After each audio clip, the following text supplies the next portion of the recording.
Salut tout le monde, bienvenue à un épisode de l'Update. Je me présente, je m'appelle Virginie Lavoie et je suis directrice marketing de ThirdBridge. ThirdBridge, on est une agence qui est spécialisée dans le développement de logiciels sur mesure et d'applications mobiles.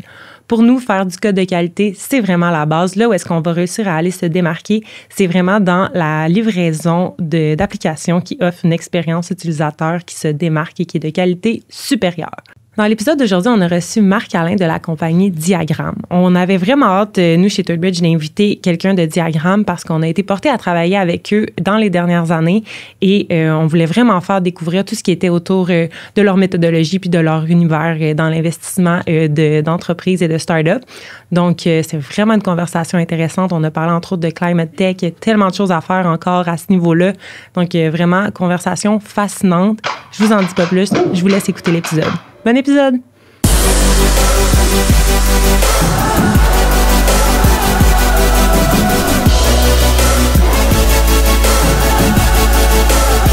ThirdBridge. On travaille toujours sur la prochaine update. On a une nouveauté sur le podcast. On a maintenant un partenaire qui est la microbrasserie La Barberie. Étant moi-même une fille de Québec, j'adore la microbrasserie La Barberie. Non seulement la bière est vraiment bonne, mais en plus, ils ont une nouvelle terrasse où est-ce que l'ambiance est au rendez-vous. Étant une propriétaire de chiens, en plus, 2 chiens, 2 Golden Retriever, j'adore aller à La Barberie parce que tu peux non seulement amener ton chien sur la terrasse, mais également à l'intérieur. Donc, super pratique. Si vous passez par Québec, allez essayer la microbrasserie La Barberie. Marc-Alain, bienvenue dans l'Update. Merci.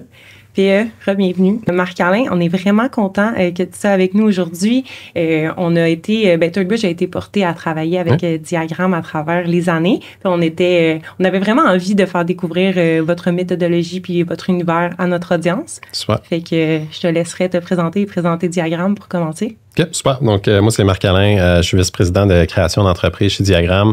Essentiellement, ma mission et la mission de moi et mon équipe, c'est de lancer 12 compagnies Climate Tech sur les 4 prochaines années. Donc, c'est un objectif ambitieux, évidemment. On est toute une équipe pour faire ça. Puis, comme tu dis, on a une méthodologie pour faire ça. Peut-être pour juste prendre un step back, Diagram, nous autres, on est vraiment structurellement comme une firme de capital de risque, de venture capital. C'est-à-dire qu'on va chez nous, on va voir des investisseurs, on lève un fonds d'investissement. C'est juste qu'au lieu de faire un peu comme à la Shark Tank, où ce que les entrepreneurs viennent nous voir, nous pitchent leurs idées. Nous autres, c'est l'inverse. On développe les idées à l'interne et ensuite, on va les pitcher aux entrepreneurs pour leur dire, écoute, on a ce projet-là, voulez-vous venir construire cette compagnie-là avec nous? Donc, on fait ça depuis 2016, quelque chose qui a commencé de façon très organique, là, puis au moment aussi en 2016 où ce que le concept là, de Venture Studio, là, qui est vraiment le studio de création d'entreprise, qui est comment on se définit aujourd'hui, très embryonnaire, mais ça a donné naissance quand même à quelques compagnies qui sont connues au Québec. Une de celles-là, c'est Dialogue, qui est une compagnie de télémédecine qui est bien utilisée au Québec. Nesto en est une autre aussi qui fait des hypothèques en ligne. Puis nous, essentiellement, notre rôle là-dedans, ça a été de créer la fondation pour ces compagnies-là, puis ensuite de donner ces idées-là avec du financement, évidemment, à des entrepreneurs qui maintenant ont eu énormément de succès, puis tout le crédit leur va. Puis nous, finalement, on a comme développé à travers les années, depuis ce temps-là, cette machine-là à créer des entreprises. On en a maintenant à peu près 25 en portfolio, puis beaucoup d'ambition là, pour les années futures. Fait que là, quand même 12 entreprises en Climate Tech dans les 3-4 prochaines années. Exactement. Fait que là, ton quotidien, ultimement, c'est d'aller avec des idées. Ouais. D'évaluer le potentiel, puis de le pitcher à ton tour à l'interne. Vraiment, on est une équipe. Puis la façon qu'on fonctionne, on est des gens vraiment très accomplis professionnellement dans l'équipe qui sont chacun responsables de lancer une compagnie par année. Puis concrètement, ce que ça veut dire... une compagnie par année. Par personne. C'est ça ta job, là. Par personne. Ton mandat, c'est par personne. Exactement. Quand tu travailles chez Diagram, c'est ça, rien de moins. Rien de moins. Start-up par année. Ouais. Y a-t-il comme un chiffre d'affaires minimal associé à ça? Non, nous autres, vraiment, sur quoi on se concentre, c'est de dire, écoute, on va trouver une problématique dans le marché qu'on croit qui peut être résolue par une solution technologique. On va vraiment tuer beaucoup d'idées pour en trouver une qui fonctionne et ensuite, c'est commencer à faire le travail de 0 à 1, c'est-à-dire de venir parler à beaucoup de clients, valider un peu à quoi pourrait ressembler cette solution-là technologique. Tu as commencé à faire un roadmap. C'est là qu'on va peut-être commencer à travailler avec ThirdBridge pour faire des mock-ups. On va commencer à essayer de chercher peut-être des partenaires de distribution. Mais ultimement, à un moment donné, on arrive à un point où nous autres, on n'est pas des opérateurs d'entreprise. On fait juste les lancer et les financer. Donc là, c'est à ce moment-là qu'à un moment donné, il faut aller... On se pose la question, quel serait le meilleur entrepreneur pour amener prendre cette idée-là, ce concept-là, et l'amener vraiment en réalité avec un chiffre d'affaires, puis l'amener sur une patte de croissance. Mais là, à ce moment-là, c'est là qu'on se dit, ben OK, on va investir, on va créer la compagnie, puis après ça, on va passer quelques mois naturellement là, à trouver le bon profil d'un entrepreneur, puis les accompagner justement à aller closer les premiers clients, puis éventuellement, vraiment, on va aussi leur donner une ronde de financement type seed, donc d'amorçage en français, de quelques millions de dollars pour vraiment leur donner un 12, 18, 24 mois là, de runway pour atteindre leur prochain target financier qui est typiquement environ $1 million par année de revenus là, qu'on vise. Là, j'ai mis le question qui me vient en tête. Ouais, c'est tellement on fascinant. On couvre beaucoup de trucs en partant. C'est incroyable. Fait que là, disons, quand tu parles d'une compagnie par année, une compagnie, c'est quoi la définition de ça? Est-ce que il y a un pre-seed dedans? Est-ce que il y a des co-founders qui sont embauchés? C'est quoi le critère de check si c'est une compagnie? Ouais, ben ça nous prend une équipe de fondateurs, ça prend une ronde de financement type seed. Et il faut qu'il y ait des clients. Donc, c'est vraiment... c'est là que c'est là qu'on finalement on dit qu'on objecte notre objectif. Puis, à the end of the day, nous autres, notre objectif, c'est de déployer du capital. Donc, quand je dis on veut lancer 12 compagnies, mais ça veut dire déployer du capital dans 12 compagnies. Et donc, avoir vraiment des entrepreneurs et des produits en marché. Là. C'est incroyable. Puis, excuse, j'ai une autre question. Oui, je te coupe. Quand tu vas sur le site de Diagramme, dans la section Job... c'est les job offers les plus fous que j'ai jamais vu de ma vie. J'ai jamais vu une offre de job pour un co-founder et CEO d'une compagnie. Tu vois juste ça dans des venture studios, des compagnies similaires à Diagramme, mais j'avais jamais vu ça avant de vous connaître. Tu vas sur votre site, puis c'est co-founders. C'est incroyable quand même comme job. Oui, puis tu sais, c'est ça qui est drôle, puis on rit un peu de ça à l'interne dans le sens que, oui, on met des job descriptions, mais tu sais, on cherche pas des employés, là. C'est vraiment des entrepreneurs, puis c'est juste une façon pour nous de venir advertiser, tu sais, de dire qu'on a ce projet-là, on veut le lancer. Mais exact, on a, tu sais, moi, je m'occupe du volet Climate Tech, mais maintenant, on a 3 verticaux. Donc, on a Climate Tech, on a FinTech, on a AI aussi. Et donc, à travers ces 3 verticaux-là, exactement, à n'importe quel moment, on cherche tout le temps 3-4 CEO. Puis pour des idées qu'on a qui sont dérisquées, puis qu'on est prêt à backer nous autres chez Diagramme. Donc, des jobs tough à combler, ça doit pas être facile. Ouais, ben écoute. Ça ressemble à quoi le processus d'embauche? L'entrevue? Passe-nous en entrevue. Ouais, c'est ça. Ben, tu sais, on a tout ça. Je pense qu'une chose duquel on est fier, c'est vraiment d'avoir cette méthodologie-là pour identifier, OK, c'est quoi le bon entrepreneur pour telle compagnie. Fait qu'on a tout un processus. Nous autres, on appelle ça un processus de vetting. C'est pas, on n'utilise même pas le mot entrevue parce que, ultimement, je veux dire, il faut qu'on apprenne à connaître les gens. Il faut que les gens aussi veulent lancer ce projet-là et veulent le faire avec nous. Mais on a tout ce processus-là de dire, ben, OK, pour cette compagnie-là, quel genre d'expérience qu'on veut, quel genre de connexion qu'on veut. Puis, tu sais, c'est quoi un bon entrepreneur, qui est un peu ça aussi la question, mais à très haut niveau, on cherche des gens qui sont des storytellers, des gens qui sont capables d'inspirer les gens, des gens qui ont un track record d'attirer du talent, qui savent à quoi ça ressemble, du talent de haute qualité, parce que c'est ça ton rôle de CEO, hein, c'est d'attirer puis d'inspirer les gens de venir travailler avec toi. Puis, comme tu sais, on a quelques étapes. On va passer 3 heures dans une salle avec les gens, apprendre à les connaître. Moi, c'est une partie de mon travail que j'adore parce qu'on a la chance d'entendre des histoires de gens qui ont lancé des compagnies dans le passé, souvent, pas obligatoire, là, mais il y a beaucoup de gens avec qui on travaille qui ont déjà des succès derrière eux, d'apprendre leurs histoires, puis ensuite de parler, OK, ben, puis d'avoir leurs idées finalement, éventuellement, c'est les idées sur lesquelles on a travaillé, puis c'est là que la magie commence un peu, si on veut. Fait que on a ce processus-là. Ils ont la recette pour trouver le top CEO. On essaye.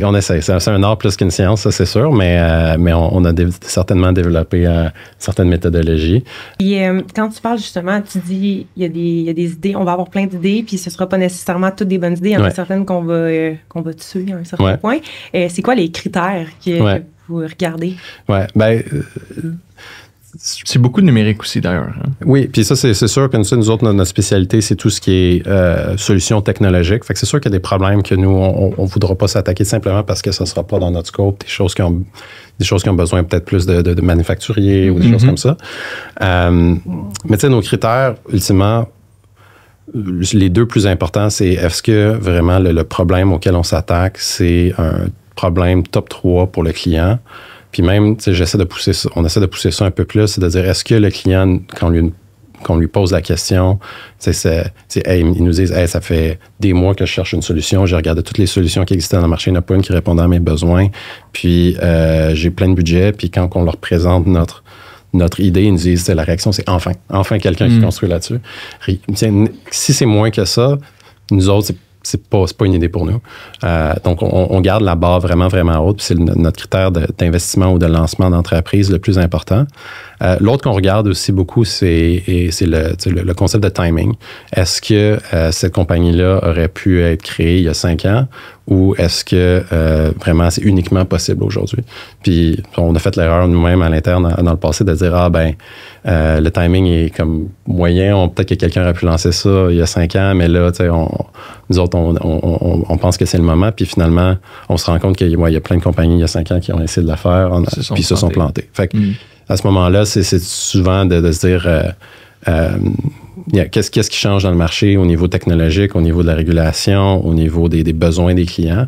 Puis je pense que c'est particulièrement intéressant d'être en climate tech pour ça parce qu'il y a énormément de choses qui se passent, énormément de gros changements qui s'en viennent, ça crée plein d'opportunités. Fait que ça, je te dirais, c'est nos 2 premiers critères. On en a d'autres, évidemment. On est des investisseurs, on veut s'assurer qu'il y a un gros marché, on veut s'assurer qu'on est capable de voir un business model qui fait du sens, qui est profitable. Une trajectoire qui va vous donner un bon retour. Qui va nous donner un bon retour. On s'assure aussi dans notre processus de créer, on appelle un unfair advantage, mais concrètement, ce que ça veut dire, c'est aller arrimer ces premiers clients-là, ces premiers distributeurs-là, pour vraiment donner à nos fondateurs quelque chose qui va leur permettre d'accélérer leur trajectoire. Puis finalement, qu'est-ce que ça veut dire, ça? Excuse. Ouais. Fait que par exemple, on lance un exemple, peut-être un exemple concret, là, un esto ou un dialogue qu'on connaît. Ouais. C'est quoi le unfair advantage que vous aviez? Ça sera peut-être... je me souviens plus exactement de l'histoire puis de qui était là. Moi, c'était avant mon temps, mais pour ces deux-là, mais concrètement, ça va être une lettre d'intention avec une grande banque ou une grande compagnie d'assurance. Que vous avez réussi à ouvrir les portes à cause de vos connexions. Oui, ou qu'on a réussi à ouvrir les portes, qu'on a présenté le produit, puis la réaction avait été positive, fait qu'on était capable de faire ça à l'interne. Fait que ça va être quelque chose d'important pour nous. Parce que si demain, moi, j'essaie de compétitionner contre une de vos idées, je pars from scratch, là, pas mal. Ben, c'est ça, on essaie de être one step ahead. On veut être one step ahead, puis justement, c'est ça, quand on lance une compagnie, on veut s'assurer que ça a été fait parce que on a un beau track record, mais reste que c'est très, très compétitif, le marché des startups, donc on doit s'assurer d'avoir quelque chose. C'est ça. Parce qu'au final, vous compétitionnez quand même contre puis, tout le monde qui ont une bonne idée. Puis... Ouais, exact. Puis le marché est ruthless par rapport à ça. Donc, il n'y en a pas de facile. Puis c'est peut-être un dernier critère aussi qu'on se pose beaucoup, c'est quoi l'impact? Est-ce qu'il y a un impact positif dans tout ça? Puis c'est un sujet de discussion qui est important pour nous. Est-ce qu'on on veut pas faire quelque chose qui est predatory, on veut s'assurer d'amener du bien dans le monde, puis particulièrement en climat, on veut s'assurer qu'indirectement ou directement, on est capable de réduire les émissions ou d'aider les gens et les compagnies à s'adapter au changement climatique. Moi, on dirait que j'aimerais ça comprendre, ça ressemble à quoi ton day-to-day, genre... Tu cherches des idées, genre? Oui, ben ça dépend, on est rendu où dans le stade. Mais tu sais, moi et mon équipe, ce qu'on fait... mais c'est vrai, tu sais, je veux dire... Il se met dans son bureau, il ferme toutes les lumières, les médite. Écoute, c'est une technique, là, mais non, mais sérieusement, la clé, c'est de parler à plus de gens possible. Okay. Fait que, si on regarde mon agenda ou l'agenda des autres gens dans notre équipe, c'est plein de meetings. Mm-hmm. C'est plein de meetings avec des intervenants dans une industrie. Puis on leur pose la question, tu sais, c'est what keeps you up at night? C'est quoi qui te rend... qui t'angoisse? C'est quoi tes pain points? C'est quoi qui t'angoisse c'est quoi tes trois priorités cette année? Puis après ça, c'est de poser des questions. Puis dire, OK, pourquoi? Qu'est-ce qui est difficile par rapport à ça? C'est la fameuse question, est-ce que si tu avais une baguette magique, qu'est-ce que tu ferais? C'est une question magique, là, dans le sens que ça peut vraiment générer des discussions intéressantes. Puis ça, c'est une grosse partie puis où ce qu'on s'est vraiment professionnalisé. Je te dirais, c'est vraiment être bon d'avoir ces discussions-là qui vont vraiment sous la surface avec les intervenants de l'industrie pour comprendre avec eux vraiment c'est quoi qui devrait exister. Mais avant même ça, là, excuse, je te coupe, mais avant même ça, comment est-ce que tu fais pour déterminer il faut que je parle à cette personne-là? C'est-tu vraiment un... at large ou est-ce qu'il y a beaucoup de recherches pour dire hey, nous on veut travailler avec les les voitures électriques. Ouais. Puis là, voiture électrique, c'est le segment, puis là, t'es comme, on va parler à tous les manufacturers. Ouais. Puis tous les gens qui font des chargeurs électriques, puis tous les gens qui font des... Ouais. Ça, c'est une méthodologie, puis justement, on a fait beaucoup de travail sur dans le monde des véhicules électriques, puis tout ce travail-là vraiment commençait à dire, on va passer 1 mois, mais peut-être prendre 2 mois à juste parler à tous les intervenants dans la chaîne de valeur. Fait que de parler à des manufacturiers, parler, comme tu disais, là, jusqu'aux consommateurs. Fait que ça, c'est vraiment un modèle qu'on fait. Puis après ça, de faire cet investissement-là, de prendre ce temps-là, de faire ce travail-là, vraiment, après ça, nous permet de nous aiguiller vers les problématiques qu'on pense qui sont les meilleures, puis vraiment de partir à ce niveau-là. Puis là, les problématiques sont identifiées. Là, tu es avec ta gang de je sais pas combien de personnes qui sont chez vous, il faut qu'ils partent une compagnie par année. Ouais. Là, il y a quelqu'un qui lève la main. Moi, cette idée-là, je l'aime, je la comprends, puis je veux partir avec ça. Ouais. Prenne l'idée, puis partent à courir, puis là, c'est let's go, on part. Ouais. Puis on va essayer de la tuer le plus vite possible. Ouais. Ouais, puis ça, je vais parler un peu plus du processus, mais ça, c'est un modèle. Mais je veux quand même parler, on a un autre modèle qui est aussi, des fois, les gens viennent nous voir aussi, et puis ils nous disent, écoute, c'est arrivé juste la semaine passée, une grande compagnie qui vient voir, ils disent, écoute, moi, j'ai cette idée-là, et puis... c'est un employé, là, un directeur dans une compagnie. Puis moi, j'ai cette idée-là. Et puis, j'ai essayé de trouver une solution dans le marché, puis je l'ai pas trouvé. Donc moi, je dis, parfait, notre proposition de valeur à ce moment-là, c'est, écoute, nous autres, on va être un partenaire. On va regarder ton idée avec toi. On va te donner notre opinion vraiment unbiased si on pense que c'est un problème / solution qui vaut la peine d'être créée.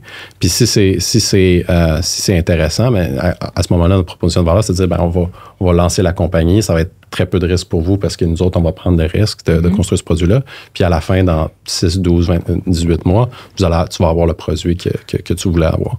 Fait que on a vraiment les deux. Pas comme co-founders ou peu importe. C'est juste, on prend ton idée, puis tu vas avoir ton souhait de baguette magique va se réaliser. Puis peut-être. C'est ça. Puis on est très créatif aussi. Des fois, si le partenaire contribue quelque chose de significatif à cette idée-là, on peut être créatif. Les gens souvent veulent investir aussi.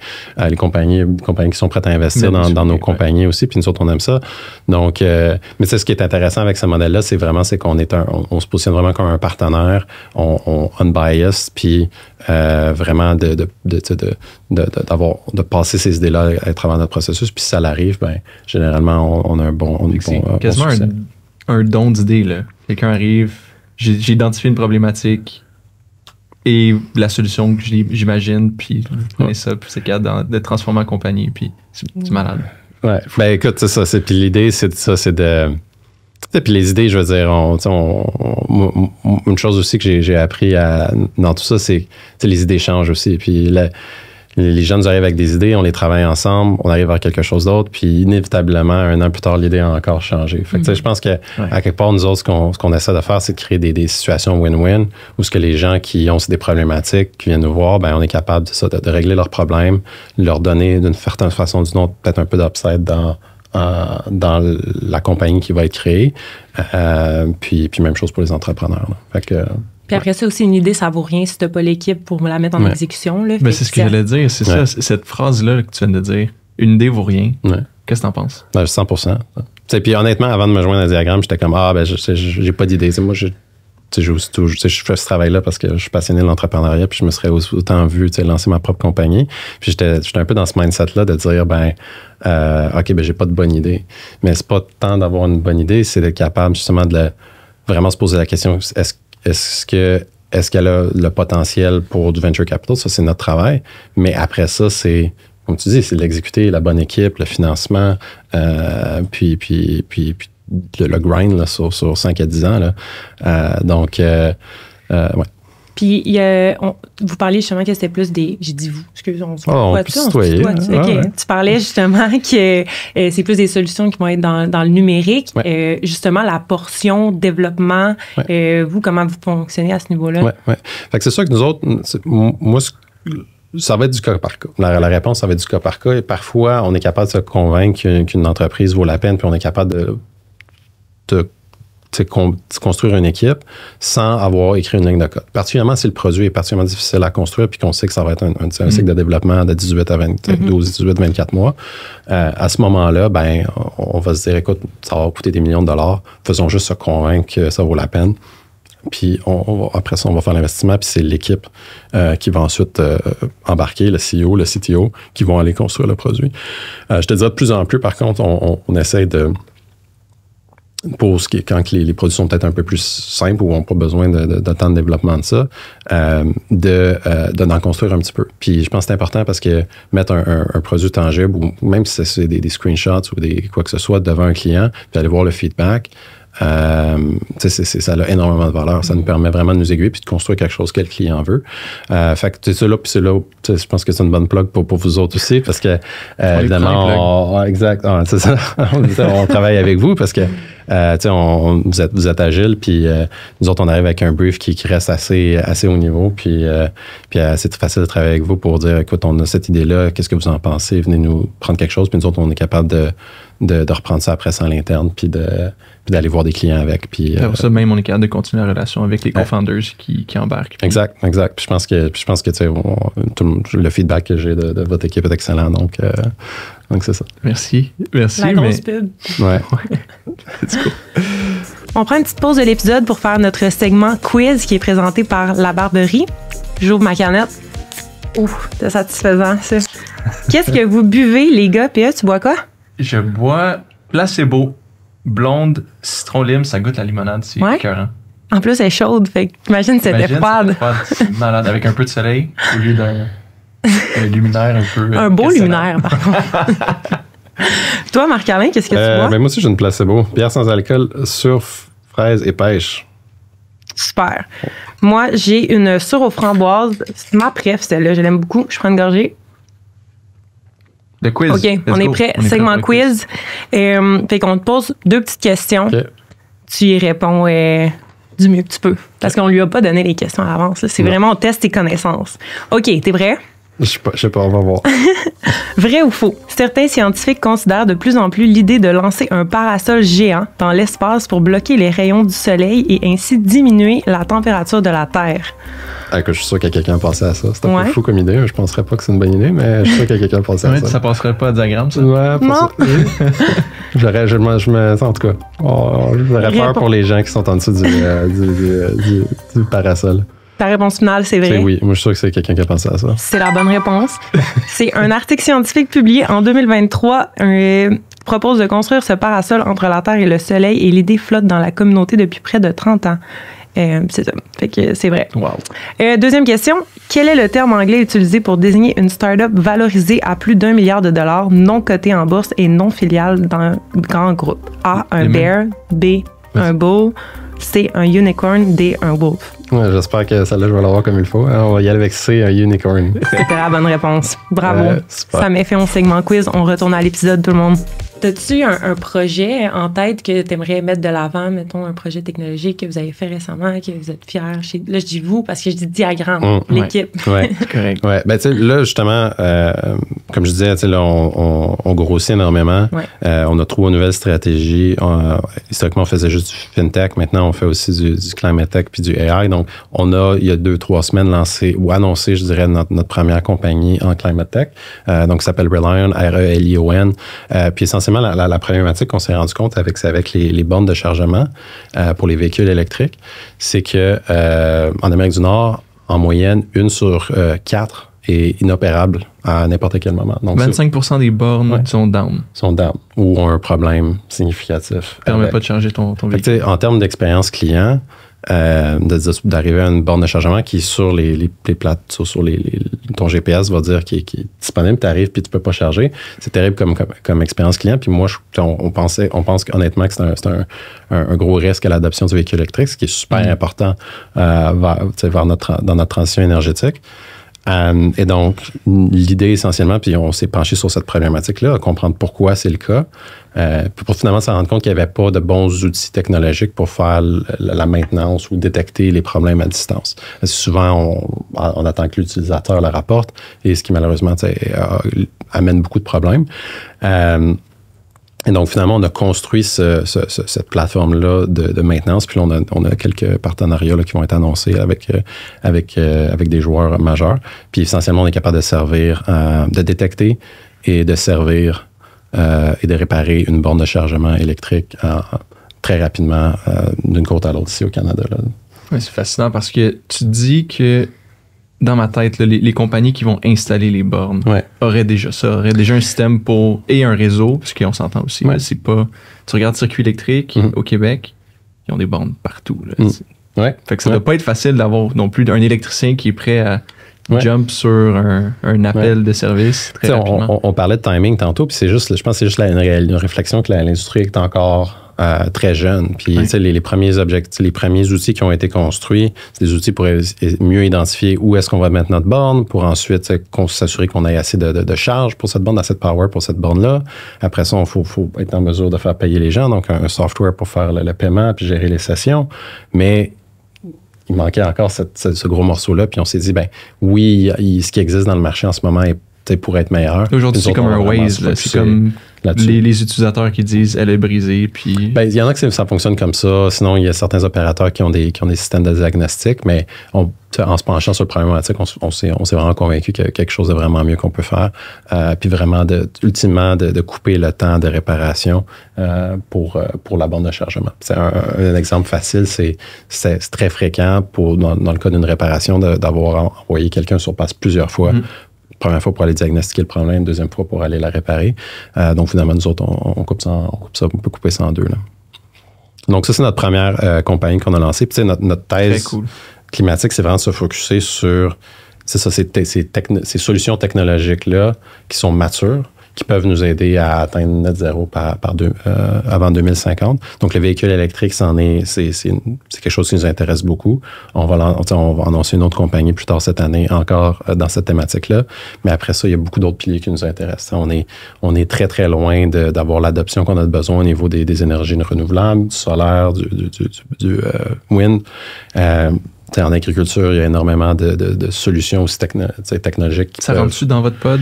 Oui, ça va tout rentrer dans notre stratégie climat, le build environment, tout ce qui est circularité, tout ce qui est réduction de déchets en industrie. Donc, je lance quelques trucs comme ça, mais c'est très, très large, le Climate Tech. Et puis, ça nous permet d'attaquer plusieurs industries. Là.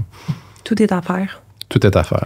Mais justement, tu parles de l'industrie, pas l'industrie, mais mettons tout ce qui est autour du climat, c'est encore très jeune. Ce serait quoi en ce moment tes plus gros freins ou tes plus gros défis par rapport à tout ça? Plus gros freins en termes de qu'est-ce qui peuvent nous amener à. Il y a un excellent livre là, que je recommande à tout le monde qui s'appelle Speed and Scale, qui est essentiellement regardé, puis qui est sur vraiment aussi une très bonne base à notre thèse en ce moment. Parce que c'est vrai qu'il y a un paquet de technologies qui existent, puis il y a beaucoup de talks sur, mettons, carbon capture, des choses comme ça. J'ai rien contre ces technologies-là. Par contre, ce que le livre Speed and Scale démontre, puis c'est basé sur la recherche qu'un International Panel on Climate Change a faite, c'est que si on fait juste électrifier le transport, on adopte des pratiques d'agriculture plus sustainable, on fait de l'efficacité énergétique, particulièrement au niveau du bâtiment, puis on fait attention aux déchets et au waste de ressources, on arrive très, très proche de notre target de décarbonisation. Fait que nous autres, c'est ça que je trouve vraiment intéressant, puis moi, c'est ça qui m'a vraiment...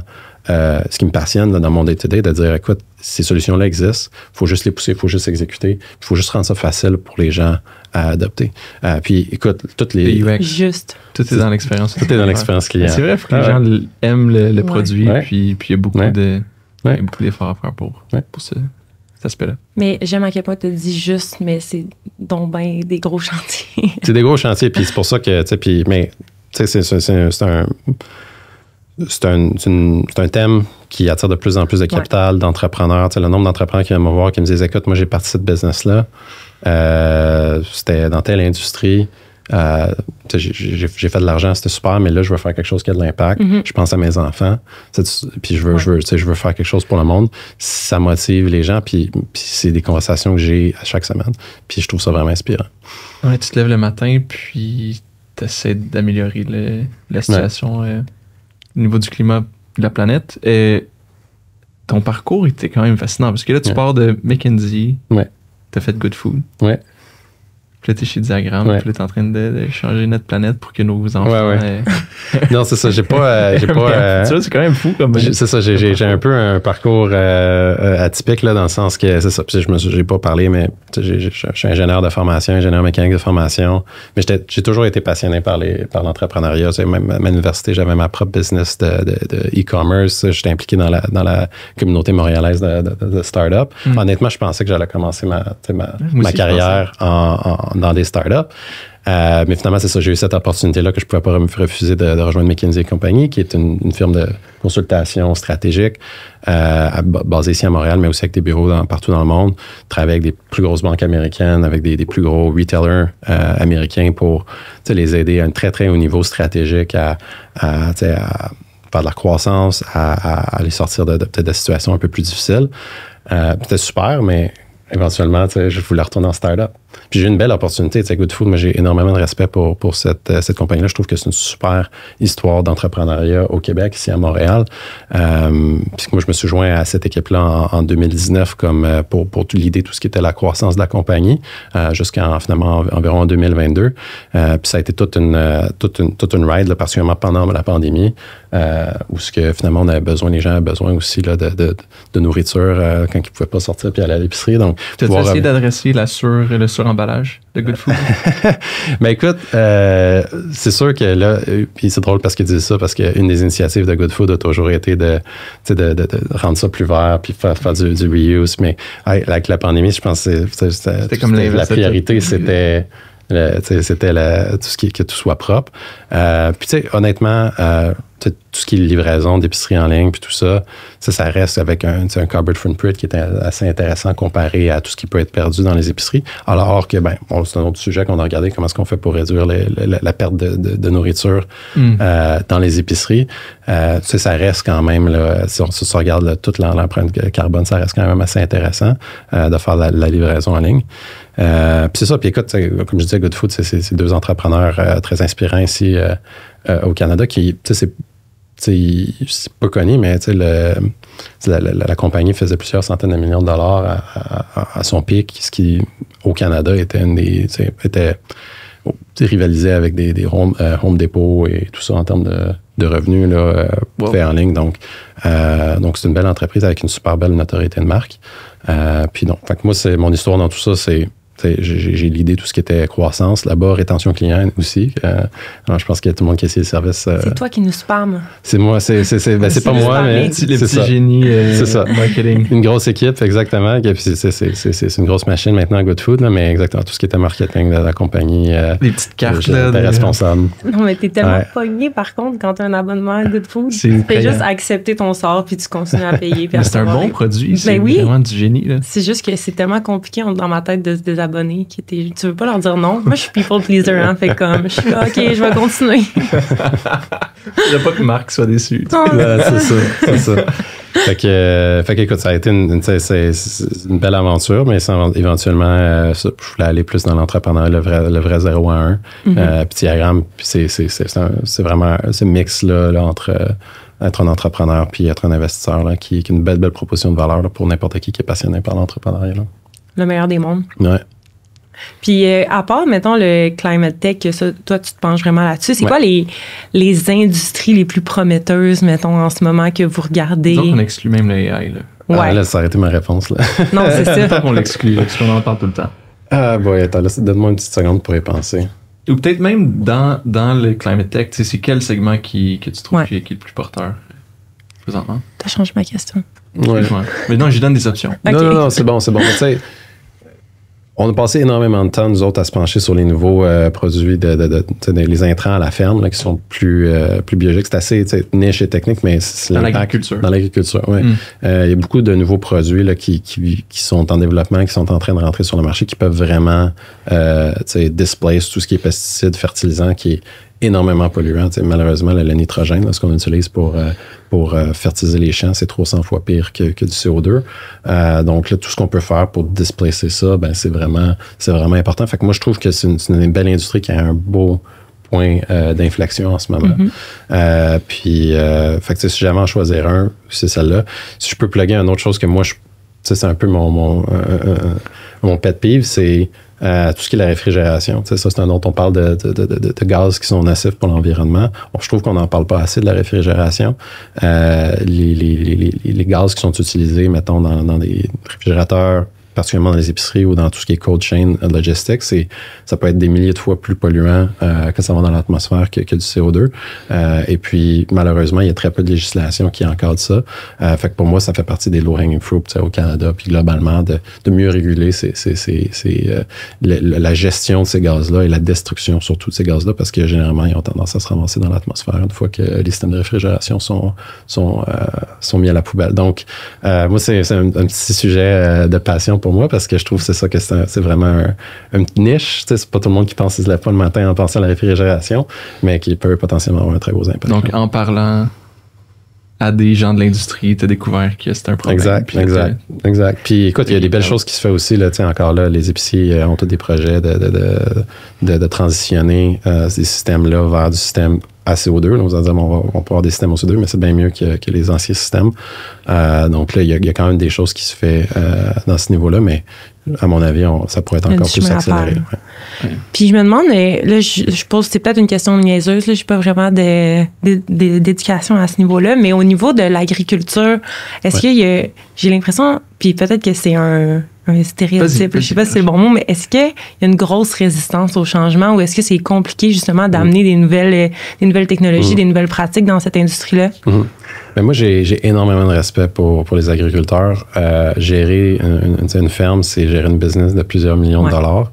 Les gens qui gèrent ça, c'est des gens très sophistiqués qui doivent connaître la finance, qui doivent connaître l'agronomie, qui doivent connaître la gestion de gens. Aujourd'hui, la techno. Et maintenant, la techno, puis la quantité de technologies qui sont disponibles pour les agriculteurs aujourd'hui, c'est vraiment impressionnant. Et c'est très, très difficile financièrement aussi. Donc, les gens sont très sophistiqués. Je pense qu'un des freins, c'est que le risque est très, très élevé pour ces agriculteurs-là d'essayer des nouveaux trucs. Ils ont, dans une vie, ils vont avoir 50, 60 saisons dans leur vie. Ils peuvent en risquer une, c'est un gros coût. Donc, c'est une des choses sur lesquelles on s'était penché justement, c'est comment est-ce qu'on fait pour réduire ce risque-là d'essayer des nouveaux produits, mais c'est pas réglé. Puis on se pose encore un peu la question là, à savoir exactement qu'est-ce qu'on peut faire à ce niveau-là. Mais moi, je dirais, c'est ça, c'est pas tant une résistance au changement, c'est plus, je pense, une réaction humaine au fait que le risque pour eux est très, très élevé de changer leur façon de faire. Mais tu vas dans une ferme aujourd'hui, puis c'est bourré de techno. Là. C'est l'automatisation au max pour réduire le coût de la main-d'œuvre. Parce que ça aussi, c'est un gros enjeu pour eux. Ils n'ont pas beaucoup de main-d'œuvre aujourd'hui pour peu importe qu'est-ce qu'ils font comme agriculture. Fait que maintenant, c'est plus ce que tu vois dans les films. Là. C'est vraiment. J'écoute trop de films. Exact. C'est ça qui se passe. Mais c'est ça qui est drôle. Je pense que les gens ont peut-être déjà vu les entrepôts Amazon tout automatisés, mais des fermes automatisées, des fermes laitières automatisées où les vaches sont juste tout seules ensemble, puis ils ont tout ce qu'ils ont besoin par des robots. Ça existe aujourd'hui. Moi, j'en ai visité une, puis c'est super impressionnant. Là, puis c'est de la robotique. Au Québec? Au Québec. On va voir ça. Ben oui. C'est ça que je vais faire en fin de semaine. On fait un shout-out? Shout-out à cette ferme. Ouais. Qui est cette ferme? On va la trouver. On mettra en commentaire. On approche la fin. Fait qu'on serait rendu au segment dans le chapeau qui, là, on est en plein été, il fait vraiment chaud. Ça va être une tuque. J'ai oublié les casquettes. Fait que tu piges une question, puis tu y réponds. Et si tu réponds adéquatement, on te donne la tuque. Tu vas pouvoir la mettre à l'automne. Je vais la garder pour cette fois. OK. T'as pris la toffe. J'ai pris la toffe, hein? Quelle est l'application la plus utilisée sur ton téléphone? Puis là, t'as pas le droit de répondre genre Google, Safari, c'est... Le pire, c'est que j'en ai pas beaucoup. Mais je viens de m'acheter une maison il y a pas longtemps, puis justement, je pense que n'importe qui s'est acheté une propriété se rend compte qu'il y a bien des choses à régler. Il y a tout le temps des petits problèmes à gauche puis à droite, puis... j'étais un peu en retard là-dessus, mais tout ce qui est ChatGPT, j'ai installé ChatGPT sur mon téléphone. Puis honnêtement, ça me sauve la vie là, d'avoir toute cette intelligence-là. Par exemple, j'avais un problème avec mon véhicule, puis J'ai pu juste demander à ChatGPT, OK, voici les symptômes, qu'est-ce que ça fait? Puis je l'avais amené au garage, puis il n'avait pas réussi à trouver le problème. Fait qu'avec ChatGPT, j'ai pu réussir à finalement brainstormer avec mon mécanicien pour trouver le problème. Mais où ce que je veux en venir avec ça, puis tu sais, ça, c'est un autre area, je te dirais que moi, je suis vraiment, je trouve que vraiment, c'est fertile là, pour la création d'entreprises. Tu le mentionnais, il y a énormément de problèmes de main-d'œuvre, en HVAC, en électricité, mais un paquet d'autres trades où 50% des gens vont prendre leur retraite dans les 5 à 10 prochaines années. Moi, je trouve que l'AI, c'est incroyable pour ça. Ça permet vraiment aux gens de upskiller. Puis si moi, je suis capable, qui n'ai jamais vraiment été manuel, de troubleshooter mon auto, je pense que c'est vraiment une démonstration que l'AI, ça peut vraiment aider les gens à finalement rentrer dans des professions qui historiquement étaient très, très techniques où demandaient des milliers et des milliers d'heures de training. Je pense que ça va permettre de réduire ça puis d'adresser un de ces gros enjeux qu'on a. Fascinant. Mais tu n'as pas parlé de ton application incroyable pour la gestion de ton prêt hypothécaire. Non. Ouais, non, c'est ça. Écoute, je me suis géré sur la plug. All right. On a le temps pour une autre question, dans le fond. Ouais. Fait que je te fais piger une autre question. OK. Let's go. Let's go. Selon toi, quel est le véhicule électrique offre la meilleure expérience utilisateur? Hey boy. Écoute, je suis vraiment pas un expert en véhicule électrique, là. Mais par contre, ayant passé beaucoup de temps là-dedans, j'ai eu la chance de parler à des sommités mondiales là, dans la batterie du véhicule électrique. Puis on se posait la question, c'est quoi la longévité de ces batteries-là, à quoi ça ressemble la dégradation. Puis encore là, c'est quelque chose, je pense, qui stresse les gens, à savoir mon véhicule, à quel point il va se dégrader avec le temps, la batterie, comment je gère ça. Puis je pense que le message que je voudrais partager, c'est plus que oui, les batteries des véhicules se dégradent. Ça, c'est une réalité qui s'en ira pas. Mais ça se dégradera pas à zéro. T'sais. Puis ça va peut-être se dégrader 80%. Mais après ça va prendre faire un plateau. Puis moi, ce que je trouve super intéressant là-dedans, c'est que quelqu'un qui achète un véhicule électrique aujourd'hui va probablement être en mesure de le garder bien plus longtemps que son véhicule à gaz. La durée de vie de ces véhicules-là pourrait facilement être 15 à 20 ans. Moi, éventuellement, ça va affecter la dépréciation des véhicules, là, à mon avis. Mais c'est vraiment d'avoir cette confiance-là que la batterie, oui, elle ne sera pas à 100% toute sa vie, mais elle va être bonne, puis elle va être bonne longtemps. Puis c'est des véhicules qui sont mécaniquement aussi bien moins compliqués, ce qui aide énormément aussi avec la durée de vie. Fait que moi, je encourage les gens du moment que achetez pas un véhicule pour acheter un véhicule électrique, là, dans le sens, c'est toujours mieux de garder son propre véhicule en ce moment, puis de le durer plus longtemps, mais je pense que la proposition du véhicule électrique, ça en vient très, très intéressant, surtout avec les coûts en ce moment qui diminuent énormément. Là, non? Fait que t'en as pas de préféré? J'ai pas de préféré, non. Bon, c'est correct. Il manque un peu d'expérience là-dessus. Puis qu'est-ce que tu as vu côté charge? Là, on voit les chargeurs tout autres que Tesla. T'as Tesla, puis t'as les autres. Ouais. Qu'est-ce que tu vois dans cet écosystème-là? Qu'est-ce qui se passe? Ça va être unifié? Ça va être... c'est drôle, hein, parce que Tesla a fait des grosses coupures là, dans leur flotte de chargement récemment de toute cette division-là. Honnêtement, moi, je pense que tu vas avoir un paquet d'opérateurs indépendants qui vont avoir des marques diverses là, de bornes de chargement. Puis, la borne de chargement elle-même, ça devient de plus en plus une commodité. Ce qui est important, c'est la gestion autour de tout ça. Fait de l'opération, de la maintenance, tout ça. Donc, moi, je pense, elle a la plug pour Reliant. Mais, donc, globalement, moi, je pense que c'est une question de temps avant qu'on en ait, qu'on en ait partout. Là. Puis, encore là, au Québec, on est chanceux, on en a aux quatre coins de la province. Puis le prix continue à descendre. Donc, c'est une question de temps avant qu'il y en ait partout. Mais ça va être des joueurs régionaux. Là. Je pense pas que ça va être dominé par les Tesla de ce monde-là. OK. Intéressant. On a fini. Merci beaucoup. Est-ce que, avant qu'on fasse ta conclusion, tu avais une petite plug? Où est-ce qu'on peut te suivre? Oui, bien écoutez, suivez-nous sur LinkedIn, que ce soit moi ou que ce soit Diagramme. C'est là qu'on poste toutes nos idées là, d'entreprise quand on cherche des entrepreneurs. Mais souvent aussi, on cherche juste des gens qui sont experts dans certains domaines. On veut leur parler, ça devient des advisors, ça devient, on essaie de les impliquer dans nos projets le plus possible. Nous autres, on prend toute l'aide qu'on peut avoir, puis on essaie de rendre l'appareil aux gens là, quand on peut. Fait que suivez-nous, puis on va s'intéresser dans les prochaines semaines beaucoup à tout ce qui est biodiversité, gestion de data centers. Donc, s'il y a des gens qui ont de l'expertise là-dedans, please reach out, on veut vous parler. Allez sur la page carrière de Diagramme. Allez lire les offres d'emploi. C'est fascinant. Puis votre gang est exceptionnelle. On a eu une belle expérience de travailler avec toi, mais avec tes collègues. Puis vous êtes des pros. C'est du stop. C'est impressionnant à voir aller. C'est très cool. Félicitations. Merci Marc-Alain. Merci à vous. Merci. Salut.